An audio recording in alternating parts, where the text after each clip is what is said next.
Audio Jungle.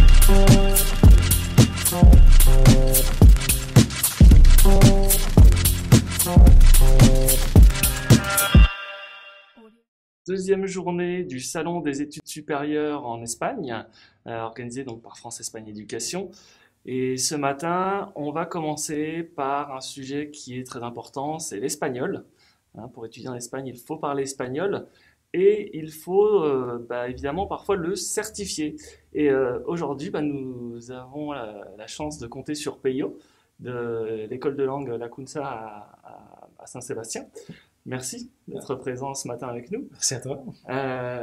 Tu vas pouvoir nous expliquer un peu les certifications d'espagnol, qu'est-ce qui existe, comment ça marche et surtout à quoi ça sert de faire reconnaître son niveau d'espagnol. Alors pour ce qui concerne l'espagnol, il y a deux examens officiels. Il y a le DELE d'une part et le CIELE. Donc c'est deux examens qui se ressemblent quand même beaucoup, qui ont pour but de prouver de manière officielle et professionnelle le niveau d'un étudiant. Et les deux sont gérés par l'Instituto Cervantes, qui est l'organisme de référence de l'espagnol pour les étrangers. Le DELE, c'est le diplôme traditionnel, institutionnel, c'est celui qui existe depuis très longtemps.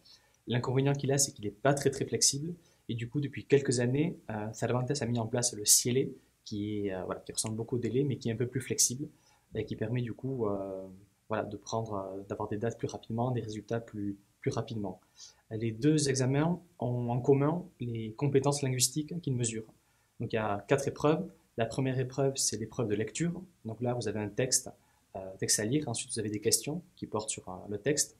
La deuxième, c'est l'écrit. On va vous poser une question, par exemple, rédiger une lettre de motivation, qui sera ensuite à évaluer. La partie orale, donc là, vous avez une question, par exemple, est-ce que vous êtes pour ou contre la chasse, par exemple. Là, c'est vous qui devez avoir un argumentaire là-dessus. Et la dernière partie, c'est l'audio. Donc là, vous écoutez une conversation, par exemple, ou une émission, et vous avez ensuite des questions qui sont posées là-dessus. Et les niveaux, que ce soit le DELE ou le CIELE, sont toujours mesurés avec le cadre européen de référence. Donc les niveaux vont de A1, qui est le niveau débutant, A2, B1, B2, C1 et C2, qui est le niveau courant juste avant le natif. C'est le meilleur niveau, non? Donc c'est ça. Avec un C2, une personne peut étudier en Espagne sans problème. Sans problème, ouais. Très bien. Et combien de temps sont valables ces diplômes? Est-ce que c'est la même chose, le délai? Le délai, qu'est-ce que ça veut dire d'ailleurs? Alors, DELE, c'est Diploma de Español como Lengua Extranjera, et le CIELE, c'est Servicio Internacional de Evaluación de la Lengua Española. Donc, c'est intitulé assez proche. Le DELE est valable à vie, et le CIELE, c'est 5 ans. Sachant que, par exemple, en 2020, tu passes le DELE et tu as un niveau B1, par exemple. En 2021, tu prends des cours, tu continues à améliorer ton espagnol. Rien ne t'empêche de repasser le DELE pour avoir un niveau B2 ou C1. Dans ce cas-là, ça sera ce niveau-là qui sera retenu. D'accord, mais est-ce que tu passes un niveau, tu choisis un niveau de langue B1, B2 quand tu passes le DELE, ou tu passes le DELE et c'est attribué un niveau en fonction de tes résultats? Alors là, c'est différent DELE, CIELE. Le DELE, toi par exemple, tu as besoin du niveau B2, par exemple, pour rentrer à l'université. Dans ce cas-là, tu passeras le niveau B2 pour l'ensemble des épreuves. Soit tu l'as, soit tu l'as pas. D'accord, ça c'est pour le DELE. Le DELE, c'est ça. Pour le CIELE, c'est un peu différent, parce que le CIELE marche par compétences. Et là, par exemple, toi, tu passes l'examen et on te dira, en audio, tu as eu un niveau A2, en lecture, tu as eu un niveau B1.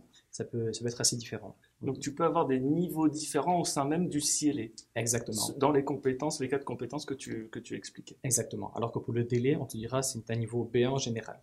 Et question qui me vient, l'espagnol qui est examiné, c'est l'espagnol d'Espagne ou on peut tomber sur des accents différents du Chili, d'Argentine, du Mexique? Alors la majorité c'est l'espagnol d'Espagne. Par contre, il y a souvent des accents assez différents. On peut avoir des accents d'Amérique du Sud. Mais déjà, même en Espagne, avec tous les accents qu'il y a, déjà, on a un audio d'Andalousie ou de Galice ou de Barcelone, déjà c'est assez différent. Ouais. Ça peut tomber sur des accents un peu différents. Exactement, ouais. Mais ça fait partie de la langue aussi, donc ça prend en compte. Mais pas de stress non plus par rapport à ça, j'imagine. Non. Très bien. Est-ce que l'inscription à ces examens est payante et est-ce que ça coûte la même chose? Alors, les deux examens sont payants. Pour le DELE, ça dépend du niveau choisi, donc de A1 à C2. En gros, les niveaux A1 à 2, on est à peu près à 100-130 euros l'examen, et les niveaux C1, C2, on est à 200-220 euros. Pour le CLE, c'est différent parce que tu choisis la compétence que tu veux. Donc, soit tu peux faire une compétence, ou deux, ou trois, ou les quatre. Et si tu prends les quatre, on est à 165 € en 2021. D'accord. C'est le CIELE global, non? Exactement. C'est ce qui est recommandé d'ailleurs pour étudier en Espagne. Hein, les universités, ce qu'elles demandent, c'est le fameux CIELE global, Exactement. en étudiant les 4 compétences de langue. C'est ça, c'est ça. Très bien.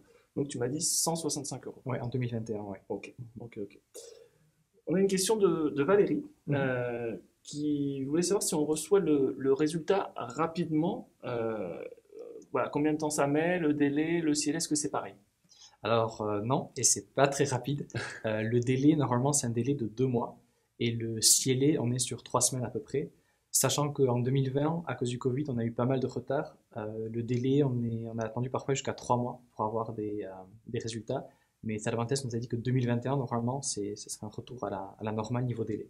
Alors justement, le Covid, parlons-en. Est-ce que il y a eu des annulations? Est-ce qu'il y a des problèmes en ce moment pour passer un examen de langue? Si un étudiant veut passer un examen en ce moment, est-ce que c'est possible? Dans quelles conditions? Est-ce que voilà, il y a des places limitées pour respecter les normes sanitaires? Alors oui, donc là en ce moment, il n'y a pas de souci, c'est retour à la normale. On peut prendre les dates comme avant, passer les examens en présentiel comme avant. Par contre, en 2020, il y a eu un confinement, donc en Espagne comme en France. Tous les centres étaient fermés et du coup, toutes les dates ont été annulées.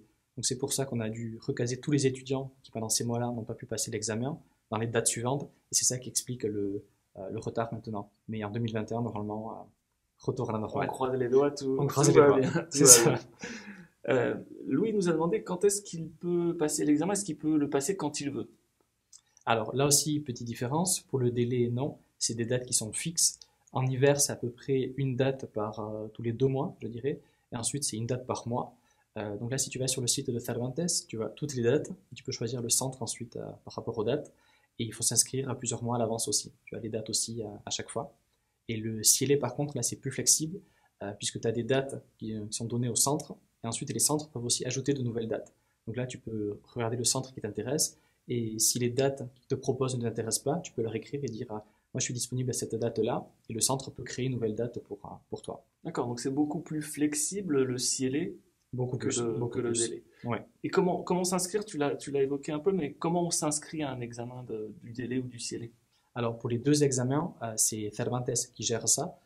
Donc tout se fait à travers leur site web. Donc tu peux rentrer, tu peux choisir l'examen qui t'intéresse. Par exemple, la CIELE, tu choisis le niveau qui t'intéresse, la date, le centre, et tout se fait en ligne. Le paiement, et ensuite il t'envoie la confirmation par mail, et tu auras aussi les résultats par mail. D'accord. Et sur la plateforme aussi, tu as du matériel pour que tu peux télécharger pour t'aider à préparer les épreuves. Ils peuvent préparer, il y a des exemples d'examens. Ouais. Ok, ok, Mhm. ok. Et le délai, c'est la même chose sur leur site internet. C'est ça marche les deux pareils, ouais. Donc on passe pas par le site de ton école, par exemple, pour Alors pour réserver s'inscrire l'examen, non, directement à Cervantes. Tout passe par le Cervantes Ouais. et vous êtes un centre examinateur, donc Mhm. ça se passe chez vous. C'est ça, exactement. Ouais. D'accord. Ok, ok. La durée des épreuves.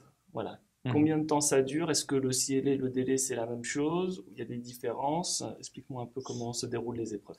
Alors, donc les épreuves se ressemblent un peu, c'est les 4 compétences dont on a parlé avant, et le temps change un peu en fonction des niveaux, de A1 à C2. Mais globalement, pour te donner un ordre d'idée, pour la lecture, on est à peu près sur du 60 minutes d'épreuve, l'audio, on est 55 minutes, l'écrit, 50 minutes, et l'oral, 15 minutes, avec 10 minutes de préparation. Ça peut varier d'un niveau à l'autre, avec 10 minutes en plus, 10 minutes en moins, mais c'est à peu près ça, pour les deux examens. Et il y a des pauses entre les épreuves? Ouais, ah ouais, il y a des épreuves, tu peux souffler. Ouais, ouais. Alors, on essaie de faire ça sur une journée. Parfois, ça peut être sur 2 journées, mais généralement, c'est sur la même journée. Ouais. D'accord, donc on n'enchaîne pas les 4 épreuves à la suite. Non, non, non, il y a toujours un temps de repos et un temps de préparation pour certaines épreuves aussi. Et, euh, et cette partie orale, ça se déroule de la même façon pour le délai et le CIELE? Alors, c'est le même format d'épreuve dans le sens qu'on va te demander, mais par contre, pour le délai, c'est en présentiel avec un jury qui sera là pour t'évaluer, pour répondre aussi à tes questions. D'accord, donc tu t'adresses à un jury, à des personnes. C'est ça, Et c'est le ça. CIELE, comment ça se passe, cette Euh, partie orale? le CIELE, du coup, c'est un enregistrement. C'est un peu différent que pour le délai. Donc faut être habitué à parler seul, entre guillemets, à un ordinateur. C'est ça, c'est Parce que ça. le CIELE se fait par ordinateur. C'est ça, c'est ça. Et Ouais, ouais, le ouais. délai, une partie ordinateur ou tout se fait sur papier? Tout se fait sur papier dans le délai, ouais. D'accord, Mhm. donc ça aussi c'est une Ouais, différence, ouais. Mhm. papier d'un côté, ordinateur de l'autre. C'est ça, c'est ça. Ok. Après, pour les gens qui sont pas à l'aise en informatique, vraiment les centres sont là pour aider aussi. Si vous faites le Cielé par exemple, le centre est là pour vous aider. Mhm. En gros, il faut savoir où trouver la haignée sur le clavier, non? C'est ça, c'est ça. Ça, c'est Ouais. important si Mhm. si vous avez un clavier Ouais, français. c'est ça. Et les accents aussi, les deux accents. Ouais. Mhm. Donc, il y a Hugo qui demandait est-ce que je peux m'inscrire au CILE sans préparation? Voilà, est-ce que j'ai une chance? Je vois que ça semble difficile quand même. Alors, pour les deux examens, en théorie, c'est possible. On a des étudiants qui voulaient un niveau B1 et qui ont le niveau B1 sans trop de préparation. Mhm. On a d'autres, par contre, on sait qu'ils ont un niveau B1, mais qui ont raté l'examen. Pour moi, les deux examens, la clé, c'est la gestion du temps. Pour moi, c'est le plus important. On peut être très à l'aise dans la langue, avoir le niveau qu'il faut, mais perdre beaucoup de temps, et c'est ça qui nous fera rater l'examen. C'est des techniques qui sont assez spécifiques. Donc moi, je conseille déjà, dans un premier temps, télécharger le matériel qu'il y a sur le site de Cervantes. C'est gratuit. Ça, tu peux regarder un peu le type d'épreuve, t'aider un petit peu. Et par contre, moi, je te conseille de prendre aussi des classes de préparation pour l'examen. Les professeurs vont te dire comment gérer ton temps. Et par exemple, pour l'écrit, on va te dire, tu veux le niveau B2, c'est important d'utiliser par exemple du conditionnel. Ça va te rapporter des points. Subjonctif imparfait, des choses comme ça, ou des mots de liaison. Spécifique, ouais. C'est ça qui te fait gagner des points. Oui, si on met des choses basiques, ça ne montre pas, on va dire, à la maîtrise, même si on le connaît, C'est il ça. faut montrer qu'on le sait. Exactement, exactement. Un exemple typique, c'est par exemple, si tu mets juste des phrases dans l'écrit, j'habite à Madrid, j'ai 20 ans, mais si par exemple tu mets des mots de liaison, par exemple avec les et, néanmoins, en plus, là par contre ça te fait rajouter beaucoup de points, Ça c'est beaucoup rajoute plus des- fluide, c'est important.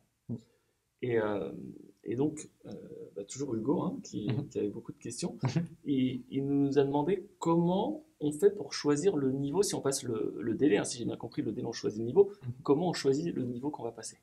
Alors là, donc déjà, parfois tu n'auras pas le choix, parce que parfois l'université peut te dire, il nous faut un niveau B1 ou B2, donc dans ce cas-là, Il faut passer le voilà, niveau le demandé. B1 ou le B2. Sinon, moi, ce que je te conseille, c'est de prendre une première classe avec un professeur qui te fera un test de niveau complet et qui te dira, ben voilà, sur cette compétence, tu as ce niveau-là. Et si tu veux avoir ce niveau-là, quel est ton objectif? Et te faire un plan d'études personnalisé. Comme ça, il te dira, ben, là, tu es prêt tu peux tester le niveau B2, ou sinon, cette année, il vaut mieux faire le niveau B1 et peut-être faire le niveau B2 l'an prochain. Oui, parce que si j'ai bien compris, le délai, s'ils s'intéressent au délai, Mhm. s'ils sont proches du B2, mais très limite, Mhm. à la limite, mieux vaut passer le B1 et s'assurer un examen Mhm. réussi, parce que s'il passe le B2 et qu'il n'a pas les compétences suffisantes, il obtient rien. Voilà, l'examen est raté Il est raté. entre guillemets. Ouais. D'accord. Donc c'est pour ça c'est important d'avoir ce premier entretien avec un professeur qui te dira par exemple, là avec ce plan d'études, avec ces actes d'amélioration, ouais, tu peux avoir le niveau B2. Ou sinon il te dira, non, c'est trop juste, fais le niveau B1. D'accord. Mhm. Et le SILE, comment ça se passe? C'est-à-dire que c'est des résultats, c'est un résultat global, c'est par compétence, comment ça se passe? Ouais, donc là c'est par compétence. Ouais. Donc on te dira, en lecture tu as un niveau B1, en audio par contre tu as un niveau B2. Je pense que dans les langues c'est un peu ça aussi. Des fois on est plus à l'aise à l'écrit qu'à l'oral, d'autres c'est l'inverse, ça dépend un peu des gens. Donc là on saura aussi quelles compétences il faut travailler. Ok. Chaque compétence peut être travaillée, c'est des techniques différentes, mais voilà, il n'y a pas de souci, on peut s'améliorer partout. Bon. Et je crois que les universités prennent en compte le niveau le plus bas du résultat du CIELE. C'est Donc ça. malheureusement, si vous avez un B2 A1, Ça c'est le sera. A1 qui va être retenu. Donc voilà, bien faire attention à ça. Ouais. Ok. Euh, Parlons un peu du détail des épreuves. Bon, tu m'en as parlé un peu, mais est-ce que tu peux détailler vraiment comment ça se passe? C'est de la compréhension orale, écrite, c'est quoi? C'est du texte à trous, comment ça se passe? Alors, le plus souvent, par exemple, pour l'examen de lecture, donc là, c'est un bloc de texte. Ça peut être, par exemple, une recette de cuisine, par exemple, et après, on va vous demander d'analyser un peu le contenu. Sur des épreuves type audio, là, on a souvent des QCM. Donc, vous avez entendu, par exemple, une conversation entre deux amis qui parlaient d'un film qu'elles avaient vu. Et là, on peut vous demander ensuite le nom du film, à quelle heure elles ont vu le film, dans quel cinéma elles ont vu. On est plutôt sur Et c'est des QCM. questions à choix multiples, on a des choix. Ok. Exactement, exactement. Et l'écrit, là, par contre, c'est écriture libre. D'accord. Et donc, il y a vraiment un travail de rédaction voilà, sur un thème donné. Tout Mhm. comme à l'oral, il y a un thème qui est donné pour ou contre la chasse. Tu donnais cet exemple, Ouais. ou pour la tauromachie, ou pour. Voilà. Mhm. Ok. Et Ça, donc là, mhm. et le jury, dans le cadre du délai, pose des questions ou c'est vraiment, voilà, je sors mon speech en espagnol et c'est tout.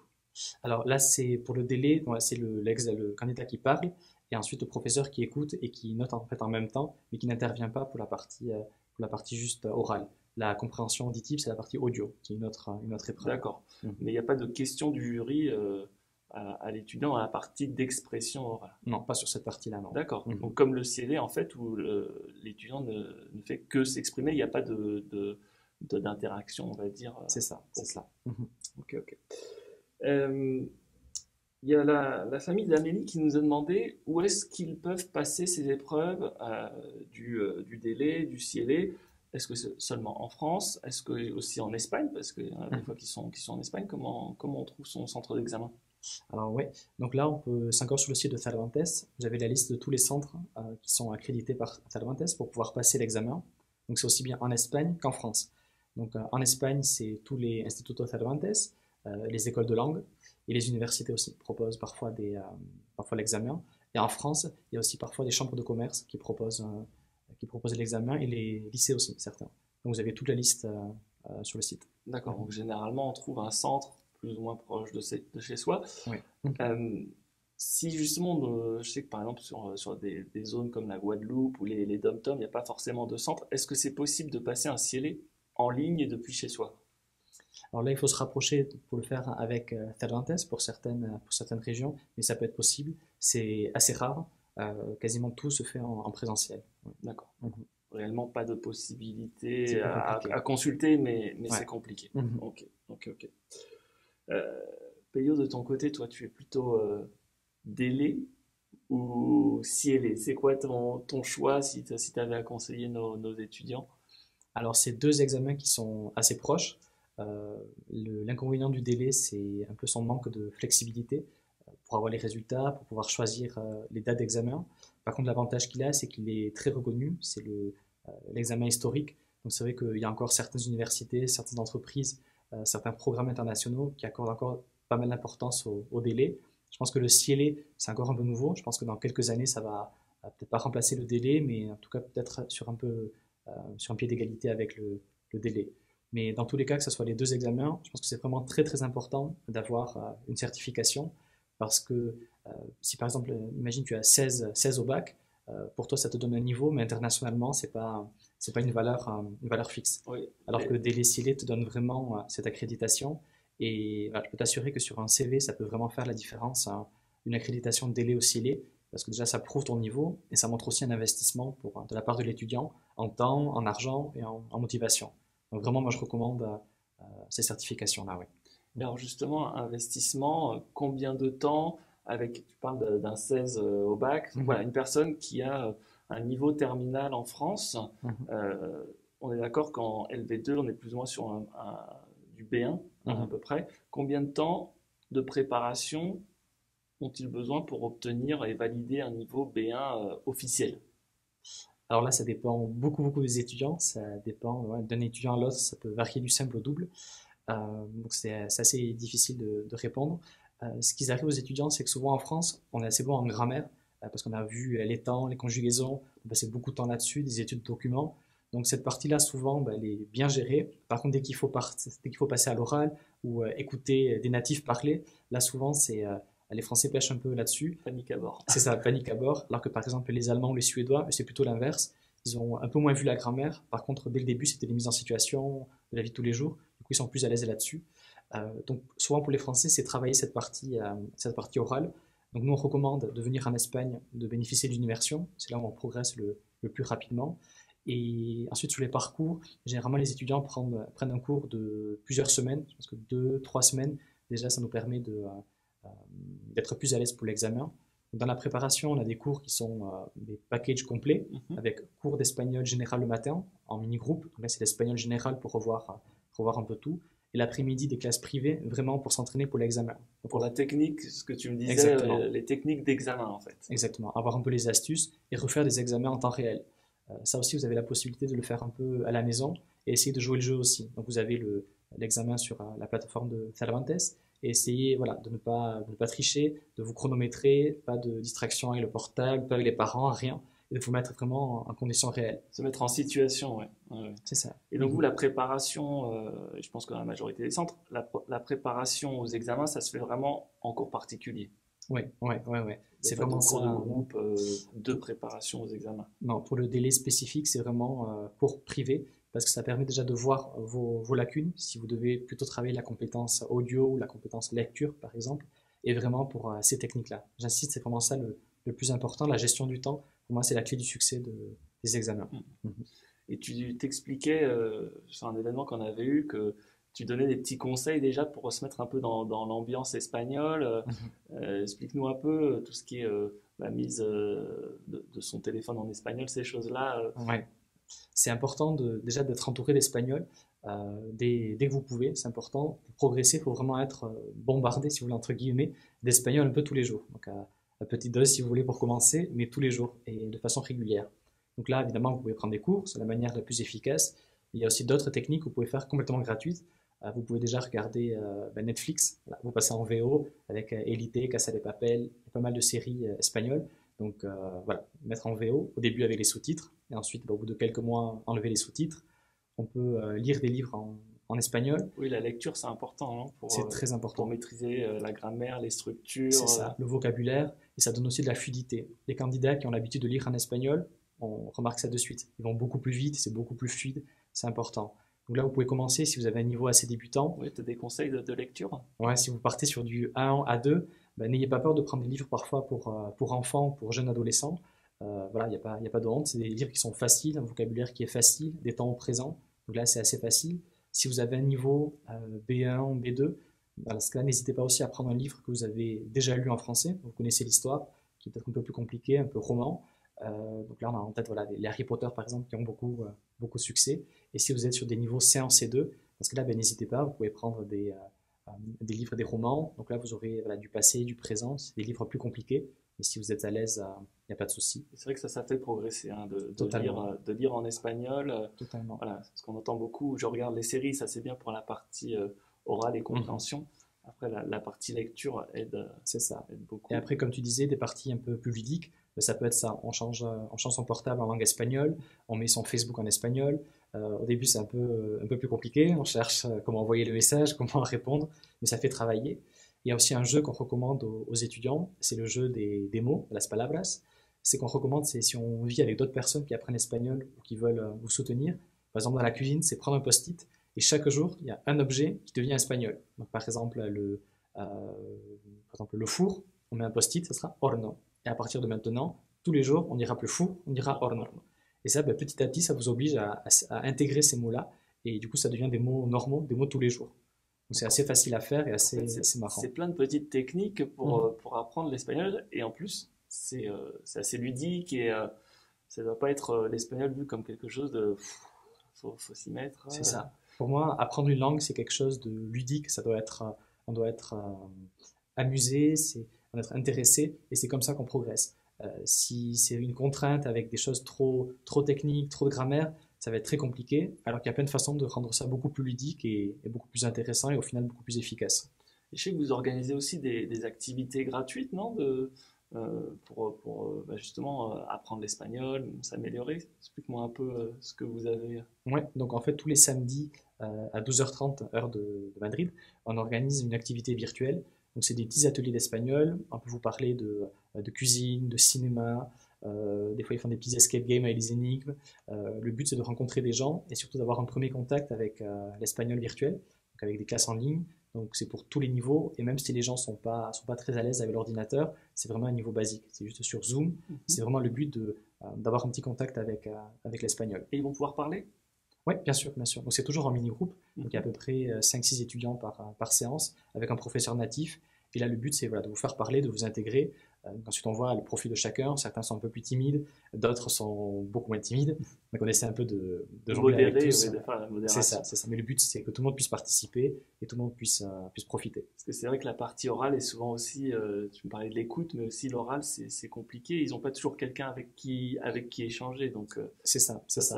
ça peut être intéressant. C'est ça. Et puis parfois aussi, on connaît parfois des Espagnols, mais quand on parle avec eux, ben voilà, ils sont pas profs et du coup, ils peuvent pas vous corriger. Ou nous aussi parfois, si on demande en français, ah, pourquoi là tu utilises l'imparfait du subjonctif? Enfin, Oui, je je sais sais pas. pas. Je sais pas. Les professeurs savent expliquer, savent donner des exemples et connaissent les règles pour progresser. Bon, très bien. Donc tout ça, finalement, ça va faire que au moment de passer ces fameux examens du délai et du CLA, si on suit tous tes conseils, pas de souci, ils vont l'obtenir. C'est ça, c'est ça. Et vraiment, ce qui fait la différence, donc comme j'ai dit, c'est la gestion du temps et ensuite c'est l'aisance aussi. On voit de suite les candidats à l'oral qui sont à l'aise, en lecture qui sont à l'aise. Et c'est vrai que ces candidats-là, ben, c'est des candidats qui réussissent parce qu'ils sont à l'aise. Oui, généralement, vos étudiants réussissent les examens sans trop de soucis. Enfin, voilà, après une préparation, j'imagine que vous ne les faites pas passer les examens si vous ne les voyez pas prêts. C'est ça, c'est ça. Donc on a en fonction des années des taux de réussite entre 95% et 100% de réussite. Et là, voilà, des fois on dit aux étudiants, non, t'es pas encore prêt, prends plus de classes ou attends la prochaine session pour vraiment avoir plus de chances de réussir. Il y a pas de honte à ça. Des fois on n'est pas prêt, on est trop nerveux, bah, pas de souci. Vaut mieux attendre un mois de plus et le faire dans de meilleures conditions. Donc, la solution pour apprendre l'espagnol, Mhm. travailler évidemment, lire, Mhm. écouter, s'entourer d'espagnol, et puis pour les examens, voilà, s'entraîner. S'entraîner, C'est ça, t'as tout compris. très bien. Bah écoute, Peyo, merci beaucoup Bah, avec pour tous plaisir. ces Mhm. conseils. J'espère qu'ils pourront les suivre et valider ce fameux niveau B1 ou B2 dont ils ont besoin. Mhm. Et voilà, on est ravis d'avoir pu compter sur toi pour nous expliquer tout ça ce matin. Bah, dans quelques minutes, d'ici une petite demi-heure, on va retrouver donc l'UAX, qui est une université sur Madrid, qui vous expliquera tout sur leur formation. Bah, écoutez, merci beaucoup et à tout à l'heure. Audio Jungle.